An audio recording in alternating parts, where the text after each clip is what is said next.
Good morning, folks. This is Damon Badial. Just to let you know, we'll be starting in about 5 minutes with our presentation today on the draft Proposition 1 Stormwater Grant Program Guidelines. We'll be back in a few minutes. Thanks.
Okay, we are back.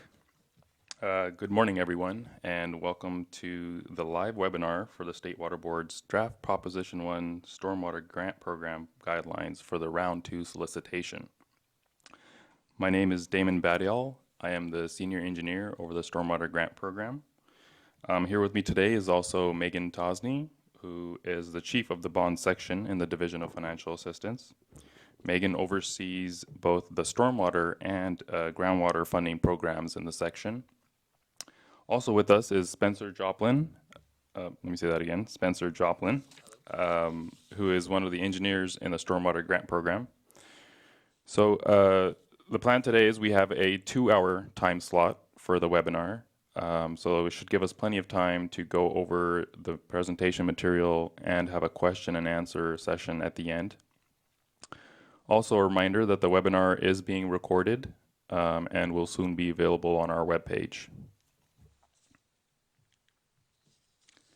Before we begin, any questions or comments that you may have as we go through the slides, please direct them to this web email address. It's swrcb@waterboards.ca.gov. Spencer will be monitoring this mailbox, and we will do our best at the end to answer as many questions as we can. And if you're also having any issues hearing us, it would be good to email us at this address.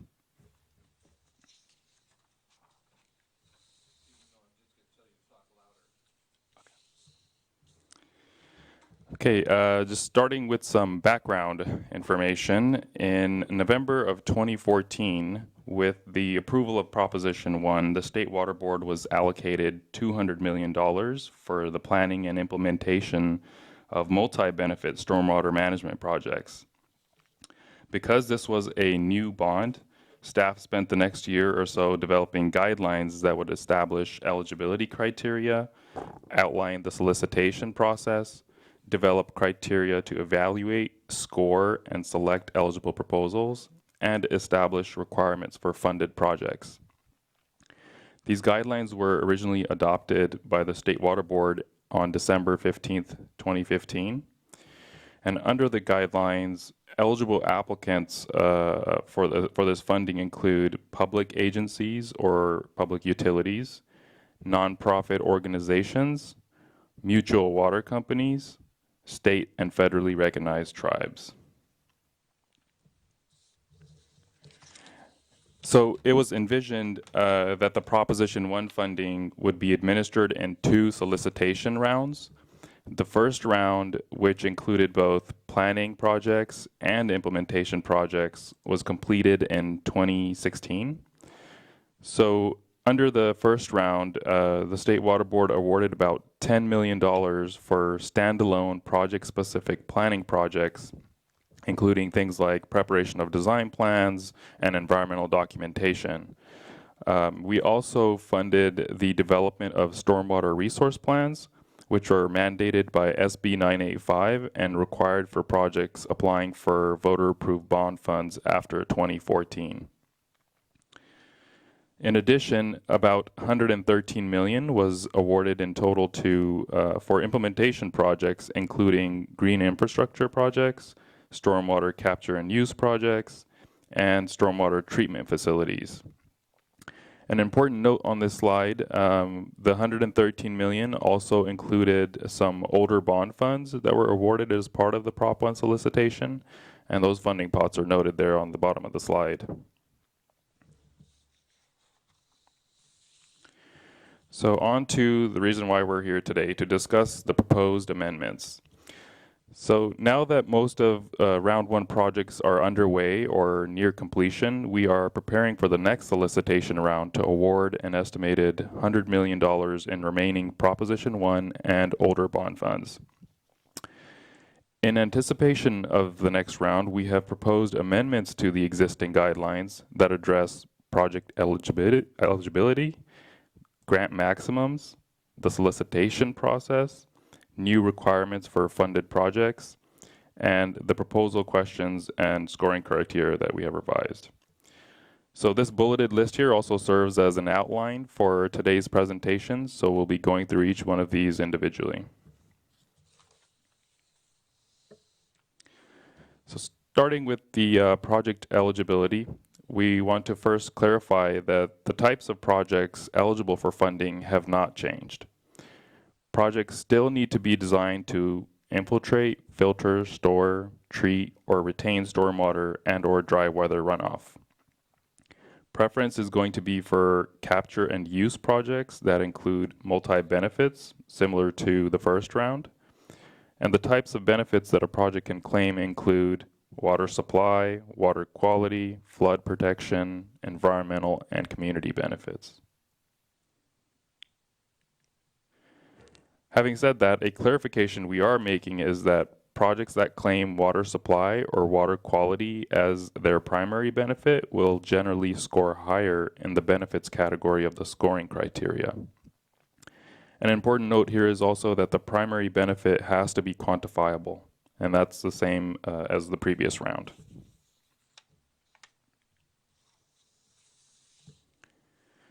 In addition, we are proposing to expand eligible costs to include traffic control features such as roundabouts, bike lanes, bulb outs, etc. So those items will be eligible if they fall into one or more of the following criteria. They either have to contribute to a quantifiable benefit, or assist in the management of stormwater runoff, or mitigate a safety issue that arose from implementing the stormwater project. For clarification, we are also stating that telemetry devices or equipment necessary for long-term performance monitoring of the project are also eligible costs.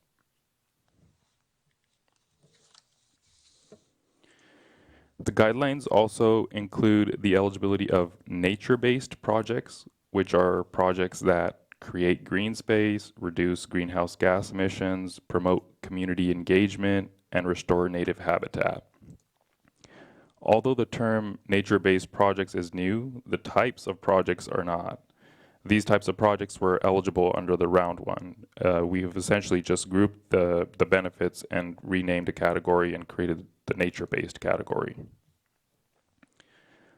Lastly, another clarification we want to make on the eligibility topic is that round two will be for implementation projects only.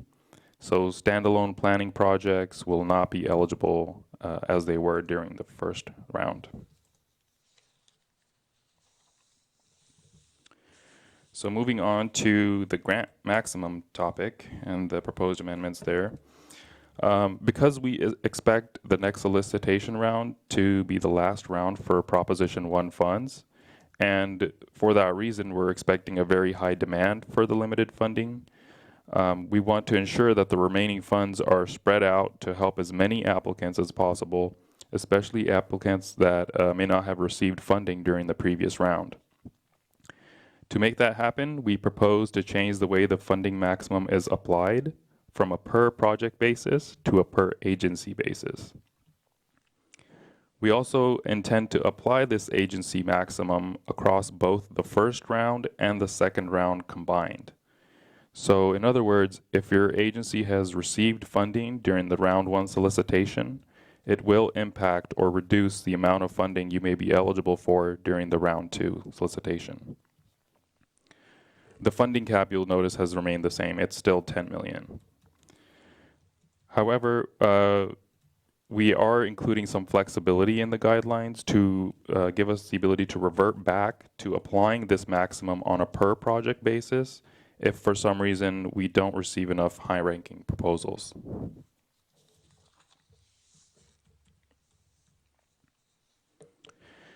So as far as the solicitation process, so we are going to divide it up into a two-step process. The first step will solicit for funding applications and all associated attachments necessary for us to evaluate and score each proposals. Those attachments are listed in Appendix B of the draft guidelines, and they include things like the budget, the project description, schedule, the benefits analysis, etc. So after the application period closes with the first step, we will assign multiple staff, including regional board staff, to help review and score the proposals. So with the second step of the solicitation, once all the proposals are reviewed and scored, we'll include a conditional award to agencies with the highest ranked proposals. The award letters will require the grant recipients to submit the supplemental documentation attachments from Appendix C within 60 days of the award. Generally, the supplemental documentation includes things like self-certifications, administrative forms, or resolutions that may be needed prior to execution of the funding agreement. The information in the supplemental documentation will not be scored, but if it is not provided within the 60-day time frame, the funds for the project may be withdrawn.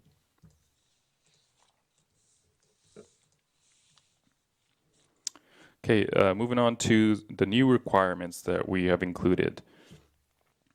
So as far as match funding goes, as part of the application, applicants will need to clearly describe the status, amount, source, and timeline to secure all other sources of funding that will be required to complete your proposed project.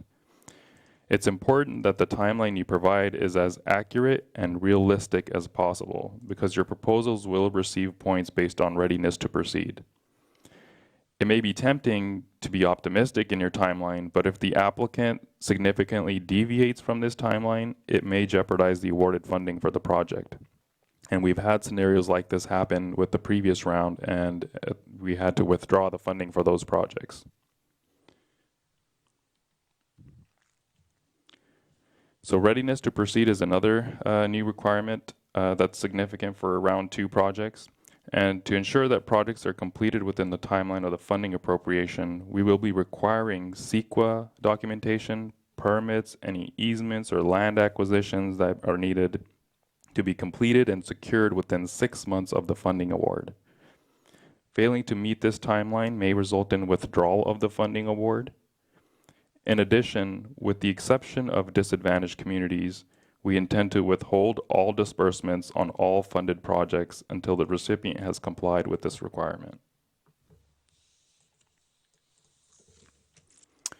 This next requirement is for projects that will include any type of water quality monitoring. So any data that comes from a lab-tested water quality samples must be generated by a lab accredited by the State Water Board's ELAP program, or the Environmental Laboratory Accreditation Program. So currently, all implementation projects that are funded by the Stormwater Grant Program are required to prepare operations and maintenance plans, and recipients are required to operate and maintain projects for a minimum of 20 years. That requirement has not changed, but agreements executed with the next solicitation round will require recipients to provide reports. It's likely they'll be semi-annual for a minimum of 3 years after the project completion. And those reports will document adequate operations and maintenance of the funded project. And they may ask the applicant to provide photo documentation or monitoring data. There also may be situations on a case-by-case basis where we require recipients to provide assurances through a legal opinion regarding representations made by the recipient in the funding proposal and to identify any pending litigation or financial constraints that could inhibit the recipient's ability to implement the project.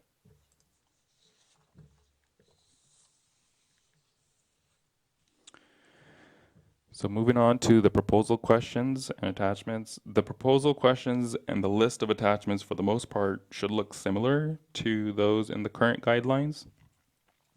Because the solicitation has now been broken up into a 2-step process, we wanted to be very selective about the information requested up front from all applicants. Generally, we have reorganized the requested information and made minor edits to ask more focused questions that would help us understand and score the proposed projects. A couple of noteworthy changes here include a new attachment that would request a detailed map with very specific information such as project locations, the capture area, stormwater BMP locations or relevant utilities to the project, nearby water bodies, and service area boundary of the applicant or the stormwater entity. Also, we have replaced the work plan with a project description. So the biggest difference being the project description now asks for more details regarding the proposed construction elements, i.e. the basis for selection for your BMPs or other components of the projects, and general sizing criteria. So to be clear, we are not asking for details on every nut and bolt of the project, but rather information regarding major elements that contribute to the claimed benefits of the proposed project. So that would include things like bioretention basins or conveyance pipelines or pump stations or diversions. So a new attachment including a process flow schematic will be required that would visually illustrate the layout of the various components, show how the project will function overall, and provide the preliminary sizing criteria for these various components. So for the sizing criteria, what we would really be looking for are things like square feet of bioretention basin, or linear feet of pipeline, or the minimum design flow rate for a diversion structure.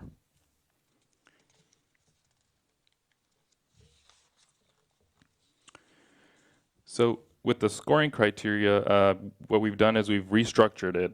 And for simplicity and transparency, we removed the weighted scores and replaced them with a direct scoring of each evaluation criteria, meaning a score will now be assigned to each individual question.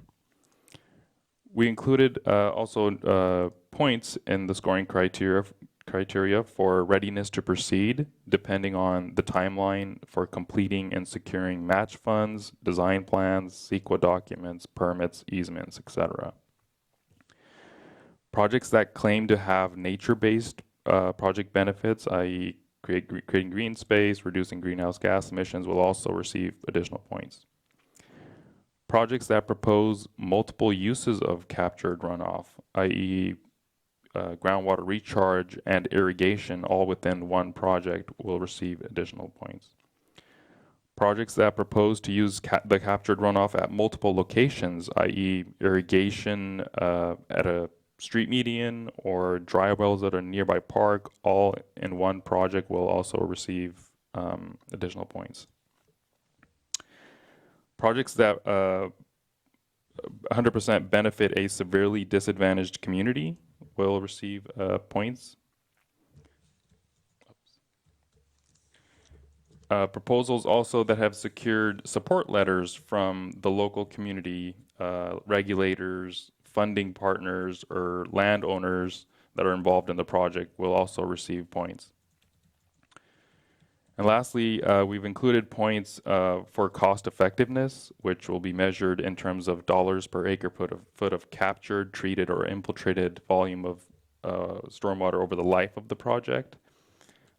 Because this is a competitive grant program, points for cost effectiveness will be awarded by comparing proposals with similar project types or elements.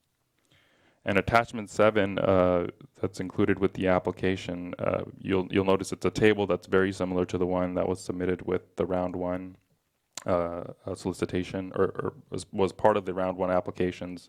So that table hasn't changed, but essentially we are now just going to be awarding points based on that table.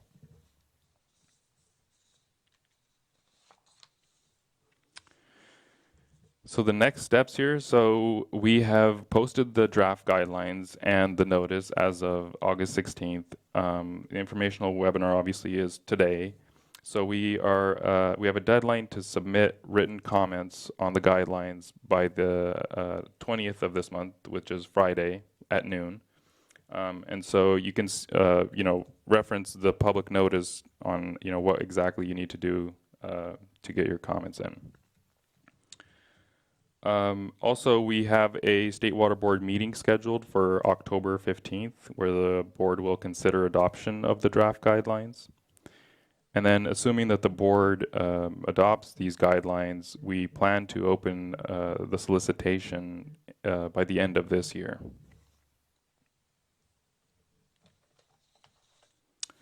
So this concludes our presentation. We will be standing by now for any questions or comments that you may have. Please direct them to swgp@waterboards.ca.gov. Thank you.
So it looks like there's some questions regarding sharing of the presentation. So as mentioned, we will be sharing this video on our webpage within a day or so on our webpage.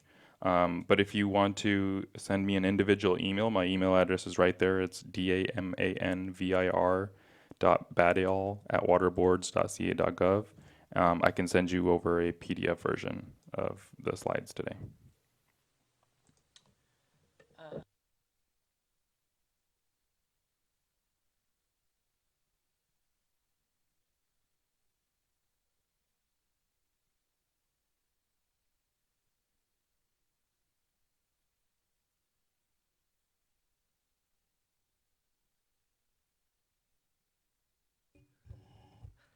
The question by email was, what is the estimated date for funding decisions to be announced? And the current estimate for that is early next year.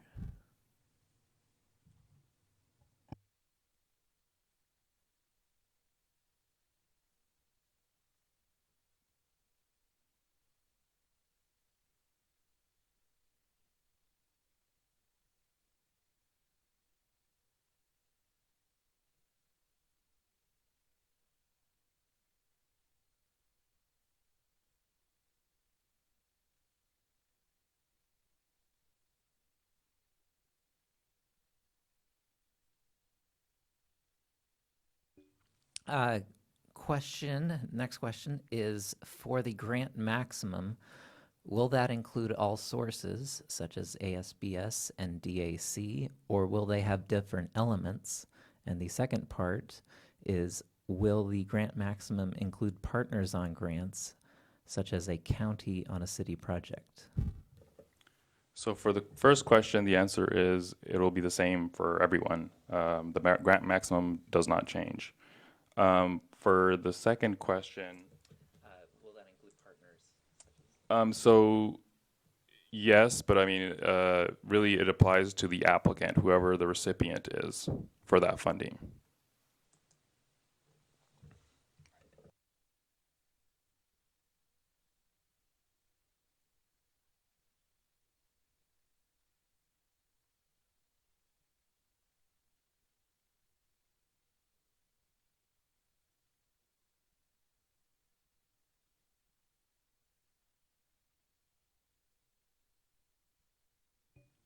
Okay, next question is a question about quantifiable benefits. The webinar said that the benefits must be quantifiable. Is this for all benefits or just the primary benefit of the project? And do you have a particular way you request benefits be quantified? So the primary benefit is what at minimum is required to be quantifiable. Obviously, if you can quantify your secondary benefit, that would be great, and that would I think weigh in on the scoring decision. But at minimum, you have to quantify your primary benefits. As far as the way to quantify them, there is no particular guidelines, but we do need that information to be supported through some sort of technical analysis. And you'll have to show us how you came up with your quantification.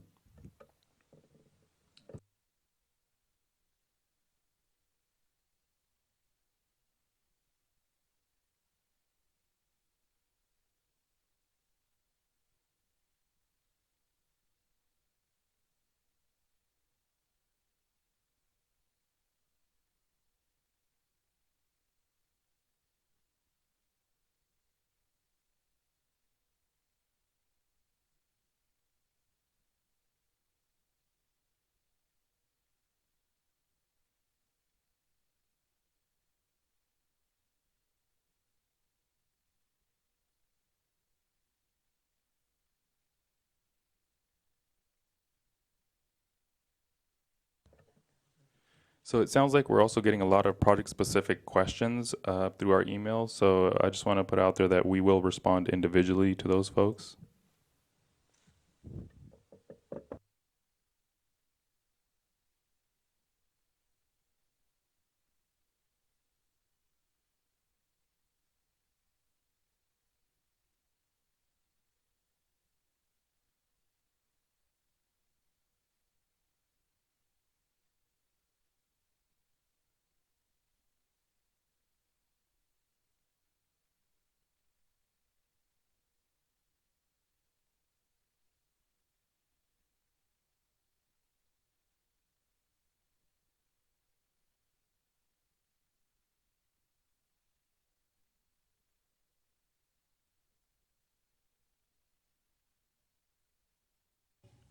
The next question was regarding the per agency and per project funding maximums.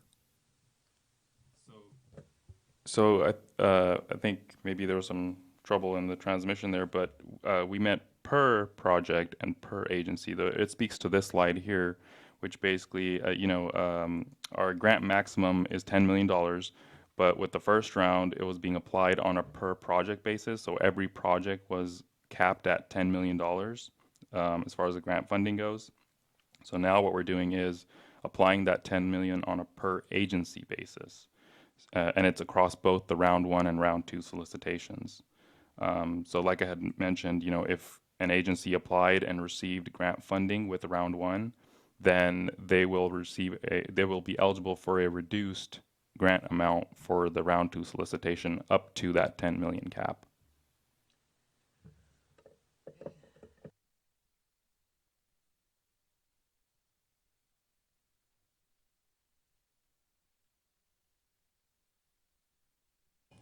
The next question was regarding the schedule. When are the grant proposals due, and do you have a month when that would be due? So we have not determined that timeline yet, but we will be putting out more information, with the solicitation notice.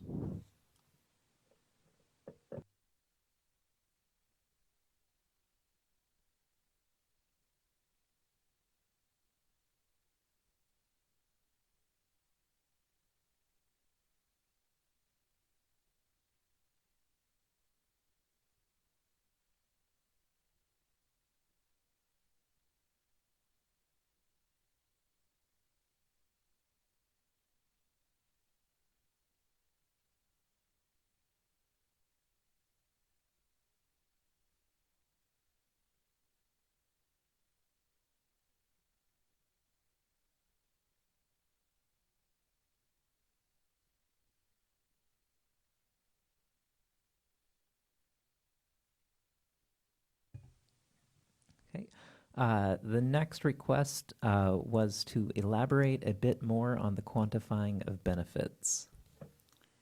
So regarding quantifying of benefits, we will likely be putting out some sort of templates, or we're going to have to revise some of them from the previous round. So we'll be posting those shortly, after the board date. So hopefully that will answer some of your questions. But really, what we're looking for are, let's say for water quality, we would want you to quantify, some sort of pollutant load reduction.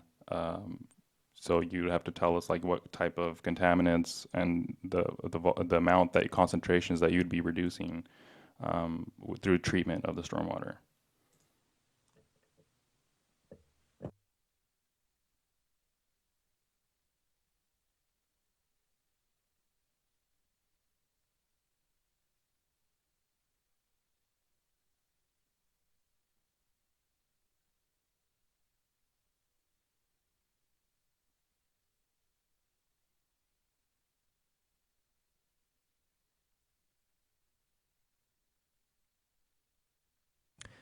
Okay, the next question is, does a project have to be included in a local stormwater resource plan to be eligible to receive an award? The short answer is yes, but there are exceptions, and the exception is if you're a DAC with a population less than 20,000. Other than that, or unless you have an approved ASBS compliance plan, you are required to have a stormwater resource plan, and the project does have to be included in one. And also, I should mention that the stormwater resource plans, there is a deadline on when those have to be submitted to us. There is a 90-day deadline post-award to get those in, and they have to be in approvable form.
Okay, the next question is regarding the grant maximums. This person understands the maximum per agency is $10 million. The question is there a limit on how many projects one agency can apply? So there is no limitation on how many projects an agency can apply for. We just have the $10 million cap, and those projects combined have to be within that cap. There is a minimum grant amount, however, and that is $250,000.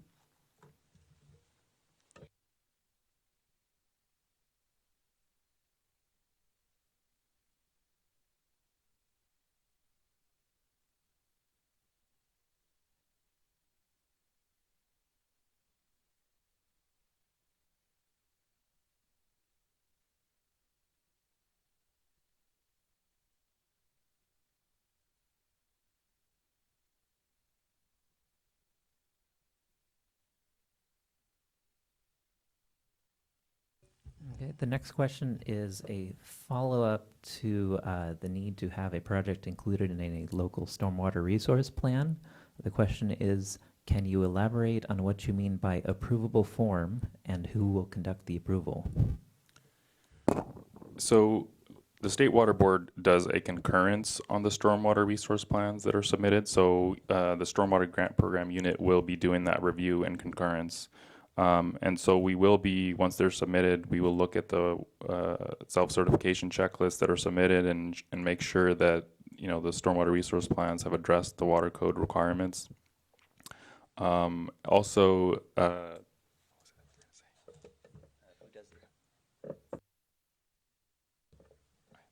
we are recommending that folks submit a draft, well in advance of that 90-day timeline, possibly with the application material. That way, we have a chance to look at it and make any kind of comments or anything like that, and give you a chance to address those comments before that 90-day window is up.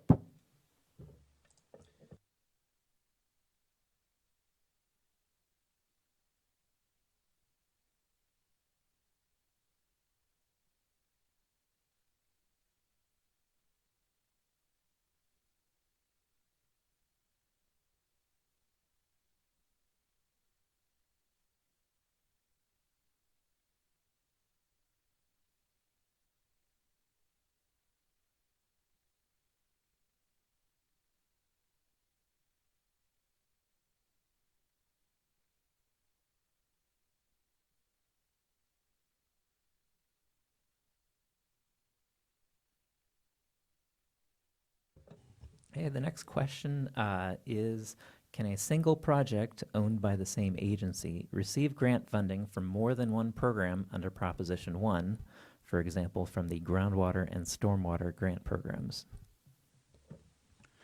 So there is no limitation or restriction for a project to do that, to apply to multiple programs for the same project, but you still have to be, cognizant of individual guidelines for each of the programs and make sure that you're following all the requirements for the individual programs. And one of the requirements that may get a little sticky is the match requirement, because obviously you can't use match from one of the programs for match on the other project or on the other program. So it gets a little tricky with that.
So it sounds like we're not really getting many more questions, but we'll kind of hang on for a couple more minutes to see if there's any few lingering questions. Than that, we will be signing off.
So again, just a reminder that any project-specific questions that are coming in, we'll be responding individually to those. Especially, we saw a couple that are referring to, applying for multiple funding programs and asking some detailed questions. So we'll be following up with you folks.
The next question is regarding project approval in stormwater resource plans.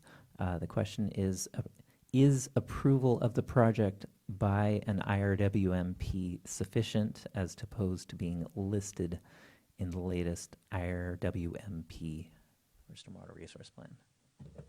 So regarding the RWM plan requirement, so what we would require is the project, like we said, needs to be listed in a stormwater resource plan unless you're exempt.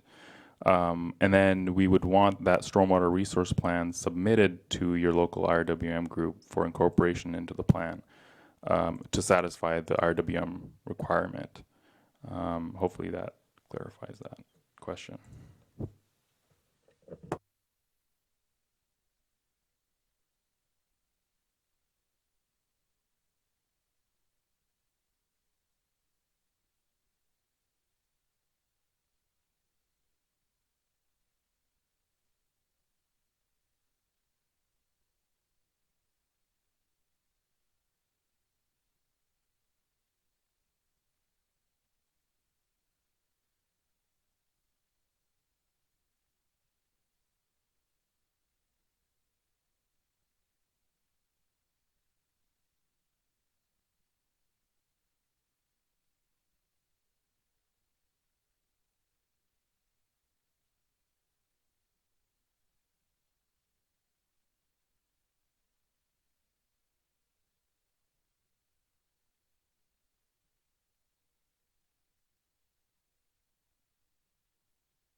The next question is regarding disadvantaged communities and projects in a stormwater resource plan. For a DAC exemption for the stormwater resource plan, why is there no corresponding exemption for the IRWM? So if you have, I would say some more specifics regarding a particular project with that issue, please email us. You can again email me directly at demonveer.badial@waterboards.ca.gov, and I'll respond to you individually. Thanks.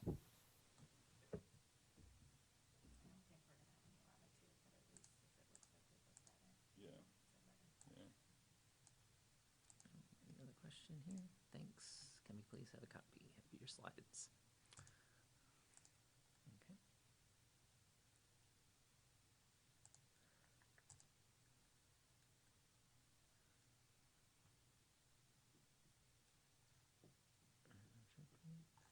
Updating. Message.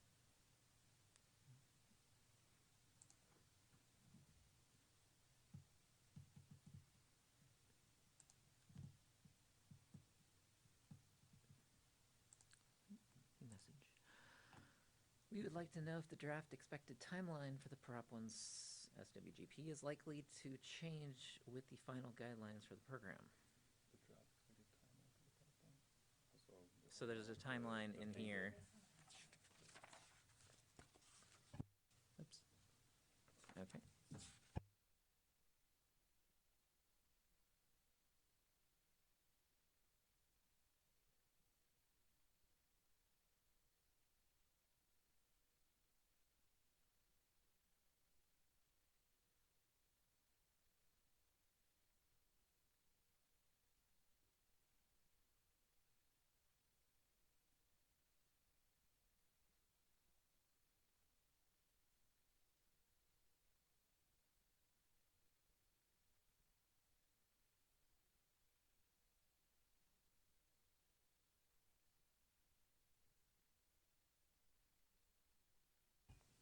The next question is regarding the schedule of the program.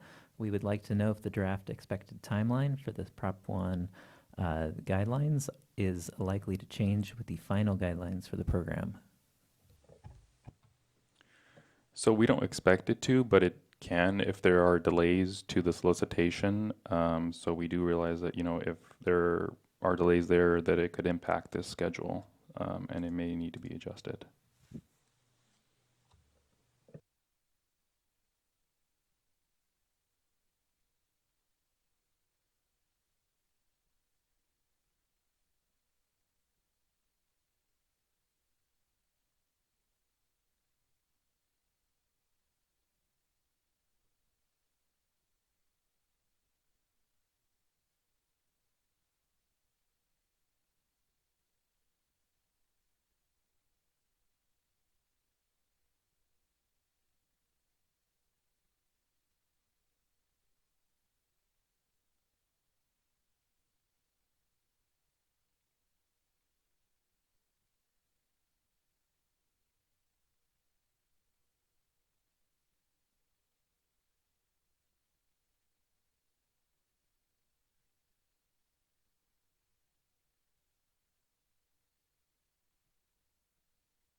So it doesn't look like we're getting any more questions. Just a reminder, though, you can continue to send us questions at swgp@waterboards.ca.gov, over the next few days if something comes up. And again, we will be posting a recording on our webpage of this presentation. And if you want the PDF version, again, just email me directly and I can forward that over to you. And then other than that, there's just a reminder that the written comments are due Friday by noon to the State Water Board clerk. So for more information on that, just take a look at the public notice that's posted on our webpage.